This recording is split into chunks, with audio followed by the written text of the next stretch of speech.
En el día de hoy, amigo oyente, llegamos a uno de los grandes salmos de la Escritura. Es el Salmo 107. Es un salmo que ha sido mal entendido por muchos. Pensamos que uno de los mejores expositores de la Escritura, como fue Matthew Henry, por ejemplo, quien ha tenido muchas cosas maravillosas que decir acerca de los salmos, no expresó correctamente lo que correspondía a este salmo, porque no pudo ver lo profético que tenía. Confiamos que usted pueda apreciar que estos salmos tienen un significado muy profundo. Cuando uno los coloca en el contexto apropiado, de allí parte hacia nosotros en el día de hoy un nuevo significado. Usted va a encontrar hoy que este salmo tiene significado para nosotros en el presente. Vamos a enfatizar eso porque hoy tiene un significado especial. Y comienza de la siguiente manera. Leamos los primeros 2 versículos de este Salmo 107. Alabad a Jehová porque Él es bueno, porque para siempre es su misericordia. Díganlo los redimidos de Jehová, los que ha redimido del poder del enemigo.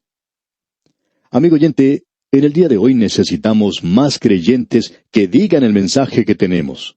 Aquí se nos dice, díganlo los redimidos de Jehová. No es bueno ir de un lado para otro criticando y quejándose. Si usted es creyente, amigo que me escucha, cuente a los demás lo bueno que es Dios, porque Él es bueno.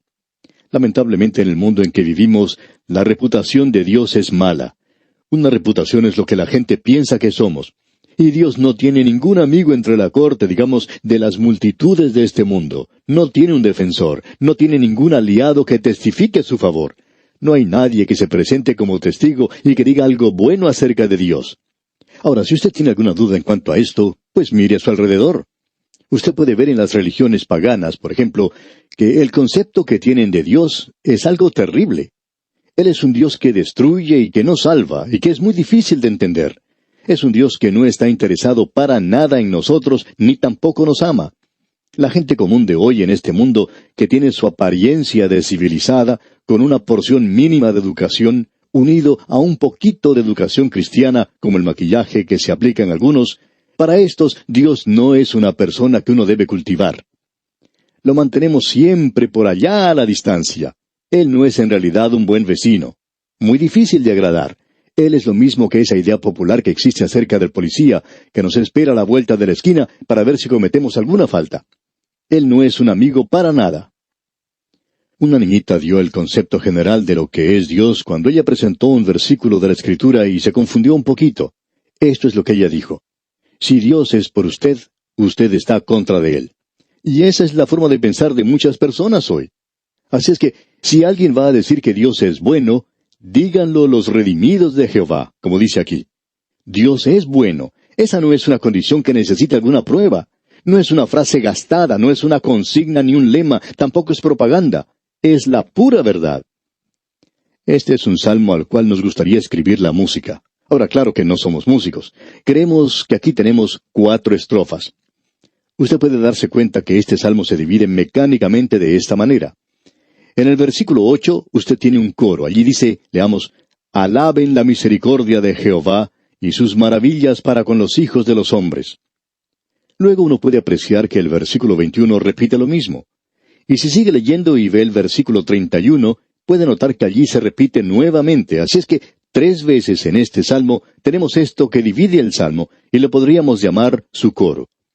En los primeros 7 versículos tenemos la providencia de Dios. Aquí es donde Él dirige a los peregrinos. Haríamos que esta parte fuese cantada por un tenor. Luego, en los versículos del 8 hasta el 20, tenemos el perdón de Dios. Aquí Él liberta a los prisioneros. Diríamos aquí que esta es una parte para ser cantada por una soprano. Luego, en los versículos 21 al 30, tenemos la protección de Dios. Y aquí es donde Él hace desaparecer los problemas, y esta parte es para ser cantada por un bajo. Ahora, con los versículos 31 al 43, se completa este salmo, y aquí uno tiene el poder de Dios. Aquí es donde Él deleita a su pueblo. Pensamos que todos deberíamos nuevamente cantar aquí el coro. Leamos pues una vez más los 2 primeros versículos de este Salmo 107. Alabad a Jehová porque Él es bueno, porque para siempre es su misericordia. Díganlo los redimidos de Jehová, los que ha redimido del poder del enemigo. Ahora en el versículo 3 dice, y los ha congregado de las tierras, del oriente y del occidente, del norte y del sur. ¿De quién está hablando? Él está hablando de Israel, amigo oyente. Ahora los versículos 4 al 7 dicen, anduvieron perdidos por el desierto, por la soledad sin camino, sin hallar ciudad en donde vivir. Hambrientos y sedientos, su alma desfallecía en ellos. Entonces clamaron a Jehová en su angustia, y los libró de sus aflicciones. Los dirigió por camino derecho, para que viniesen a ciudad habitable. Debemos decir aquí que nos encontramos en una nueva sección del libro de los Salmos. Es la última del Pentateuco, que corresponde al Pentateuco de Moisés. Esta es la sección de Deuteronomio, y aquí tratará de la palabra de Dios. En el libro de Deuteronomio, Dios ya había dicho que este pueblo iba a ser esparcido por todas partes a causa de su pecado. Recordará usted que allá en Deuteronomio capítulo 28, versículos 64 y 65 dice, y Jehová te esparcirá por todos los pueblos, desde un extremo de la tierra hasta el otro extremo. Y allí servirás a dioses ajenos que no conociste, tú ni tus padres, al leño y a la piedra. Y ni aun entre estas naciones descansarás, ni la planta de tu pie tendrá reposo. Pues allí te dará Jehová corazón temeroso, y desfallecimiento de ojos, y tristeza de alma. Ese ha sido el cuadro de esta gente a través de las edades, cuando ellos desobedecieron a Dios fuera de su tierra. Pero Dios, por medio de su providencia, los va a reunir una vez más en su tierra. Él va a cumplir la promesa que les había hecho. Este es un cuadro maravilloso de la providencia de Dios en la vida de esta gente. Pero esto también me habla a mí. Él me buscó aquí en el desierto de este mundo, me salvó, y estoy seguro que Él ha hecho eso por usted también. Este es un cuadro maravilloso de Dios en la vida de esta gente. Dios no ha finalizado con la nación de Israel todavía. Y debemos decir que Dios tampoco ha finalizado con usted, amigo oyente, como tampoco ha terminado conmigo en el presente. Esto tiene un mensaje para nosotros. Y llegamos ahora a la segunda sección de este maravilloso Salmo 107. Y aquí tenemos el perdón de Dios. Aquí es donde Él liberta a los prisioneros. Dijimos que esta parte debería ser cantada por una soprano. Esperamos que usted note los varios versículos que forman esta sección. Comienza con una nota de alabanza, es decir, aquí tiene un coro al comienzo, en lugar de tenerlo al final de la sección. Leamos el versículo 8. Alaben la misericordia de Jehová, y sus maravillas para con los hijos de los hombres. Al continuar nuestra lectura de este salmo, usted notará que él libera a los prisioneros, y tenemos aquí un cuadro de un hombre que se encuentra en la prisión. Es un cuadro de esta gente en la época de dificultad que se aproxima. Si un hombre se encuentra en prisión en aquel día, Dios lo libertará y lo llevará de regreso a su tierra. Amigo oyente, piense usted en las multitudes que estuvieron en la prisión en Alemania, por ejemplo. Ellos nunca pudieron salir de ese lugar. Y nos preguntamos, ¿cuántos de ellos en aquella ocasión habrán pensado acerca de este salmo, leído estas palabras y pensado sobre lo que aquí dice? Ahora en el versículo 10 dice, algunos moraban en tinieblas y sombra de muerte, aprisionados en aflicción y en hierros. Luego en el versículo 14 dice, los sacó de las tinieblas y de la sombra de muerte, y rompió sus prisiones. Y el versículo 16 dice, porque quebrantó las puertas de bronce y desmenuzó los cerrojos de hierro. Usted recordará que él sacó de la cárcel a Simón Pedro, como también libró a Pablo y a Silas en la noche, y cómo él nos liberó a usted y a mí cuando nos encontrábamos en la prisión del pecado. Dios nos ha dado un perdón. Nosotros somos librados de eso. Pero este perdón es para todos en el presente. Ahora un hombre puede decir, ¿por qué no soy yo perdonado? Bueno, cuando uno se encuentra en una prisión, uno debe aceptar el perdón. Se dice de cierto caso en que un gobernador perdonó a cierto criminal, pero este hombre no quería aceptar el perdón. Así que en la cárcel los guardias se encontraban con un dilema. ¿Qué es lo que uno puede hacer cuando una persona que ha sido perdonada no quiere aceptar ese perdón? Por fin decidieron apelar al juez, y él dijo, bueno, entonces usted deberá permanecer ahora en la prisión. Amigo oyente, uno debe aceptar el perdón para poder salir de la prisión. Ahora el Señor Jesucristo tiene un perdón para usted. Sí, amigo oyente, el Señor Jesucristo le da a usted un perdón, y es el perdón por todas las iniquidades, pero usted tiene que aceptarlo. ¿Ha aceptado usted el perdón de su prisión en el presente? ¿Ha sido librado del pecado? La muerte es la paga del pecado. Este es un cuadro maravilloso. Fíjese usted en el significado que esto tendrá para esta gente en el día que se acerca en el futuro. Muchos de ellos estarán en la prisión y Dios los liberará de esa prisión y los llevará de regreso a esa tierra. Hay mucho material aquí en esta sección sobre el cual podríamos comentar, pero tenemos que seguir. Y llegamos ahora a la siguiente sección que trata sobre la protección. Aquí es donde Dios disuelve, por así decirlo, los problemas. Y esto podría ser cantado por un bajo, como ya dijimos. Comienza con el mismo coro. Leamos el versículo 21. Alaben la misericordia de Jehová y sus maravillas para con los hijos de los hombres. Luego leemos en el versículo 22. Ofrezcan sacrificios de alabanza y publiquen sus obras con júbilo. Y esa es la clase de sacrificio que Dios quiere que usted y yo traigamos en el día de hoy. Y eso es lo que nosotros traemos. Llevamos el sacrificio de la alabanza. Eso es lo que Él quiere de nosotros en el día de hoy, y debemos obedecer y aceptar esa clase de sacrificio. Ofrezcan sacrificios de alabanza. Y como resultado, nos dice el escritor a los Hebreos en el capítulo 13, tenemos un altar del cual no tienen derecho de comer los que sirven al tabernáculo, porque los cuerpos de aquellos animales cuya sangre, a causa del pecado, es introducida en el santuario por el sumo sacerdote, son quemados fuera del campamento. Por lo cual también Jesús, para santificar al pueblo mediante su propia sangre, padeció fuera de la puerta. Salgamos pues a Él fuera del campamento, llevando su vituperio, porque no tenemos aquí ciudad permanente, sino que buscamos la porvenir. Así que ofrezcamos siempre a Dios, por medio de Él, sacrificio de alabanza, es decir, fruto de labios que confiesen su nombre. Amigo oyente, usted no tiene que esperar ir a la iglesia para ofrecer un sacrificio a Él, es decir, el fruto de sus labios, cantar sus alabanzas a Él. Ahora, ¿por qué debemos hacer eso? Por la protección de Él. Él le ha llevado a usted a la hora presente. Ahora notemos lo que dicen aquí los versículos 23 al 25 de este Salmo 107. Los que descienden al mar en naves y hacen negocio en las muchas aguas, ellos han visto las obras de Jehová y sus maravillas en las profundidades. Porque habló e hizo levantar un viento tempestuoso que encrespa sus ondas. En el pasado, cuando existían esos veleros que recorrían los mares, esto era algo bastante peligroso.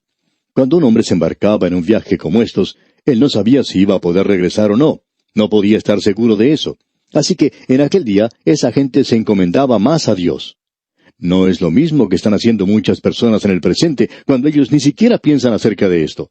Se suben a un barco o abordan un avión y ni siquiera piensan en lo que puede ocurrir. Quizás sea a causa de esa filosofía fatalista que dice que si va a suceder, pues que uno no puede hacer nada en cuanto a eso. Y entonces no se encomiendan a Dios.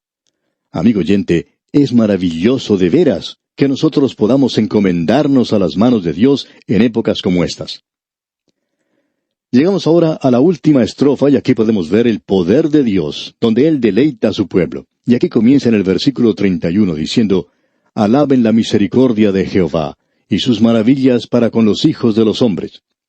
Este es el coro de este salmo, y todos se pueden unir para cantar este coro, porque todos necesitamos de este poder en nuestras vidas.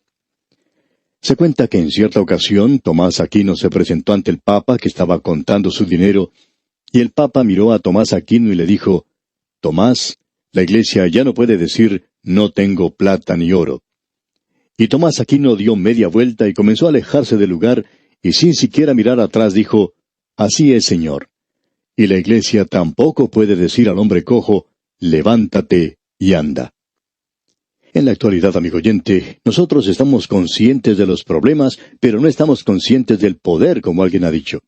La Iglesia primitiva estaba consciente del poder de Dios. Y esto nos recuerda lo que ocurrió en cierta ocasión en un desfile donde se presentaba carrozas cubiertas. Una de esas carrozas estaba auspiciada por una compañía de petróleo, y en la mitad del desfile se le acabó la gasolina a esta carroza. Ahora todo el mundo que estaba presenciando ese desfile comenzó a reírse, ya que una carroza representando una compañía de petróleo sería la última en quedarse sin gasolina. Pero alguien se había olvidado de llenar el tanque y allí quedaron a mitad de camino. Una cosa de esas nos hace pensar en el cuadro de la iglesia en el presente. Tenemos edificios hermosos, bien decorados, tenemos programas atractivos, así como también nuestros servicios. También utilizamos la propaganda en el día de hoy. pero no existe ningún poder, y esto es lo que realmente necesitamos en el presente. Opinamos que esa es una de las razones por la cual no estamos alabándole a Él como debemos. Ahora, el versículo 32 de este Salmo 107 dice, «Exáltenlo en la congregación del pueblo, y en la reunión de ancianos lo alaben». Necesitamos alabar a Dios hoy. Eso es lo que pone la gasolina en el tanque, eso es lo que le da la potencia para que el cohete salga hacia el espacio, y ese es el cuadro que se nos presenta aquí. Finalizamos esta sección leyendo el versículo 43 de este Salmo 107. ¿Quién es sabio y guardará estas cosas y entenderá las misericordias de Jehová? La diferencia que existe entre bondad y benevolencia o misericordia fue demostrada por una pequeñita que dijo en cierta ocasión, si usted va a su mamá y le pide un pedazo de pan y mantequilla, y ella se lo da, entonces eso es bondad. Pero si ella le pone además de la mantequilla un poco de mermelada, eso es benevolencia. Amigo oyente, la misericordia, la benevolencia de Dios hacia nosotros es algo maravilloso en el presente. ¡Qué cuadro más glorioso que se nos presenta aquí! Siguiendo adelante tenemos ahora los Salmos 108 y 109. El Salmo 108 es un salmo de David, es un salmo maravilloso. No queremos dedicar demasiado tiempo a esto, pero podemos decir que este salmo ha provocado demasiada crítica. Algunos opinan que esto es algo así como un remiendo, pero no es eso, amigo oyente, es un gran salmo, y permítanos que enfaticemos eso aquí. El primer versículo del Salmo 108 dice, «Mi corazón está dispuesto, oh Dios, cantaré y entonaré salmos, esta es mi gloria». Estos son los remanentes de Israel que han sido redimidos y que regresan a su hogar alabando y exaltando al Señor. Vimos eso en el salmo anterior. Dios los iba a llevar de regreso a su tierra. Y Él hizo eso y los trajo de todas partes de regreso a su tierra. Y ellos ahora están alabando y glorificando a Dios. Ahora el versículo 7 de este Salmo 108 dice, Dios ha dicho en su santuario, yo me alegraré, repartiré a Siquem y mediré el valle de Sucot. Luego Él habla acerca de dividir esa tierra y cómo será dividida en aquel día. Es algo glorioso, maravilloso lo que tenemos en este Salmo. Pero nosotros no vamos a dedicar más tiempo a esto aquí. Ahora, en el Salmo 109 usted puede encontrar la humillación de Cristo. Este es un salmo mesiánico. El salmo siguiente, el Salmo 110, también es un salmo mesiánico. En estos dos salmos mesiánicos, el uno trata de la humillación de Cristo y el otro de la exaltación de Cristo. Quisiéramos destacar algunas cosas que se mencionan aquí en este Salmo 109. Los versículos 8 y 9 se citan allá en el capítulo 1 del libro de los Hechos de los Apóstoles, y se los aplica a Judas Iscariote. Permítame leerlos. Sean sus días pocos, tome otro su oficio, sean sus hijos huérfanos y su mujer viuda. Esto puede indicar que Judas era casado y que si él había tenido hijos, estos habrían sido vagabundos, unos hijos descarriados. No tenemos en realidad ninguna otra información acerca de este hombre, aparte de lo que dice este versículo aquí, que cuando él fue separado, Simón Pedro llevó a cabo una elección para reemplazarlo. Luego en el Salmo 110 tenemos la exaltación del Señor Jesucristo, y en el versículo primero de este Salmo 110 leemos, Jehová dijo a mi Señor, siéntate a mi diestra, hasta que ponga a tus enemigos por estrado de tus pies. Este es un salmo que usted puede encontrar citado en el 2º capítulo de la Epístola a los Hebreos. Nos damos cuenta que ya se nos acaba el tiempo, amigo oyente, y vamos a tener que dejar esto aquí. Pero vamos a continuar en nuestra próxima ocasión y prestar un poco más de atención a lo que dice este Salmo 110. Es un salmo bastante breve, pero es un salmo que es citado muy a menudo y se refiere al sacerdocio del Señor Jesucristo, que es del orden de Melquisedec. Y eso es lo que enfatiza el escritor del libro a los Hebreos, que el sacerdocio del Señor Jesucristo es superior a aquel del Antiguo Testamento, es decir, superior al sacerdocio de Aarón o de los levitas. Así es que tendremos que esperar, amigo oyente, hasta nuestro próximo programa, donde esperamos contar con su siempre valiosa sintonía. Hasta entonces, pues, amigo oyente, que las incontables bendiciones del Señor inunden su corazón, es nuestra ferviente oración.